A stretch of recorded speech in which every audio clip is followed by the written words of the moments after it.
दोस्तों, नई pension scheme को लेकर एक यहाँ पे नया नोटिफिकेशन जारी कर दिया गया है। ऑफिशियल नोटिफिकेशन यहाँ पे जारी कर दिया गया है।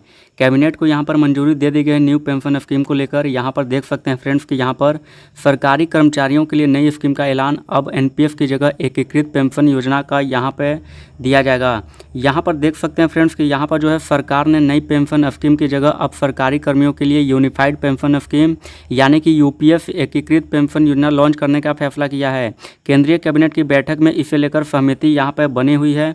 यहाँ पर नीचे जैसे आएंगे यहाँ पर आपको विस्तार देखने के लिए मिल जाता है फ्रेंड्स। यहाँ पर देख सकते हैं कि सरकारी कर्मचारियों में पुरानी पेंशन स्कीम यानी ओपीएफ को जोर पकड़ती मांग के बीच केंद्र सरकार ने बड़ा ऐलान किया है। बताया गया है कि सरकार ने नई पेंशन स्कीम की जगह अब सरकारी कर्मियों के लिए यूनिफाइड पेंशन स्कीम यानी एकीकृत पेंशन योजना लॉन्च करने का फैसला किया है। केंद्रीय कैबिनेट की बैठक में इसे लेकर सहमति यहाँ पर बनी हुई है। राज्य सरकारों को भी एकीकृत पेंशन योजना चुनने का मिलेगा विकल्प।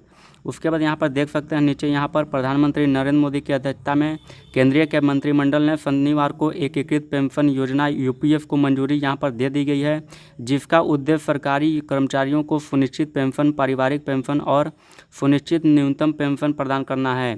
इस बीच यहाँ पर राज्य सरकारों को भी एकीकृत पेंशन योजना चुनने का विकल्प दिया जाएगा। अगर राज्य सरकारें यूपीएफ चुनती है तो लाभार्थियों की संख्या करीब 90 लाख यहाँ पर हो जाएगी। उसके बाद यहाँ पर बताया गया कि पेंशन एरियर पर 800 करोड़ रुपए खर्च करेगी सरकार के मुताबिक बकाया राशि यहाँ पर 800 करोड़ रुपए का खर्च आएगा। पहले साल में सालाना लगभग यहाँ पर करीब 6250 करोड़ रुपए की बढ़ोतरी होगी। यह योजना यहाँ पर 1 अप्रैल 2025 से यहाँ पर प्रभावी होगी, यानी कि यह जो स्कीम है 1 अप्रैल 2025 से यहाँ पे लागू कर दिया जाएगा। केंद्र सरकार के कर्मचारियों को राष्ट्रीय पेंशन योजना और यूपीएफ में किसी एक को चुने का विकल्प दिया जाएगा। मौजूदा केंद्र सरकार के एनपीएस ग्राहकों को यूपीएफ में स्विच करने का विकल्प भी दिया जाएगा। उसके बाद यहाँ पर नीचे देखेंगे फ्रेंड्स, यहाँ की पेंशन स्कीम में संशोधन के लिए पीएम मोदी ने अप्रैल 2023 में बनाई थी यहाँ पर कमेटी। कैबिनेट के फैसले का ऐलान करते हुए केंद्रीय मंत्री अश्विनी वैष्णव ने कहा कि देश भर में सरकारी कर्मचारियों को तरफ से हमेशा यहाँ पर मांग आती रही है कि एनपीएस स्कीम में सुधार किया जाए। इस सुधार के लिए अप्रैल 2023 में प्रधानमंत्री नरेंद्र मोदी ने कमेटी बनाई थी। डॉक्टर सोमनाथन इस कमेटी के चेयरमैन थे। इस कमेटी ने 100 से अधिक सरकारी कर्मचारी संगठनों के साथ बात की।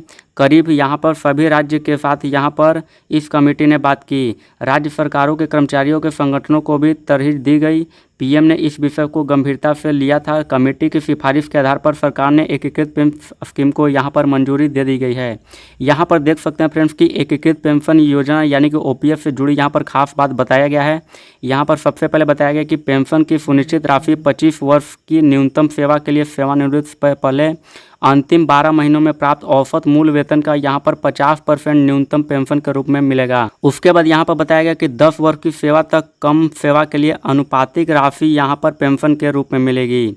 यानी कि अगर आप 10 वर्ष तक नौकरी करते हैं तो आपको जो है यहाँ पर पेंशन के रूप में यहाँ पर आपको ओपीएफ मिलेगा। उसके बाद जैसे नीचे आएंगे फ्रेंड्स, यहाँ पर देख सकते हैं कि बताया गया है कि कर्मचारी की अगर मृत्यु होने की स्थिति में तत्काल 60% की दर से पारिवारिक पेंशन सुनिश्चित की जाएगी। यानी कि कर्मचारी की मृत्यु हो जाती है तो आपको जो है यहाँ पर किसी भी परिवार को यहाँ पर 60% की यहाँ पर पारिवारिक पेंशन दी जाएगी। उसके बाद नीचे बताया गया फ्रेंड्स कि 10 वर्ष के सेवा के बाद यहाँ पर आपको 10,000 रुपये प्रति माह की दर से सुनिश्चित न्यूनतम पेंशन राशि यहाँ पर मिलने वाली है। उसके बाद यहाँ बताया गया कि महंगाई दर के साथ इंडेक्सन की सुविधा मिलती रहेगी।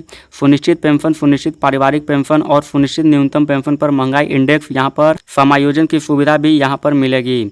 उसके बाद यहाँ पर बताया गया कि सेवानिवृत्ति पर ग्रेजुएटी के अलावा यहाँ पर एक मुफ्त भुगतान का भी लाभ मिलेगा।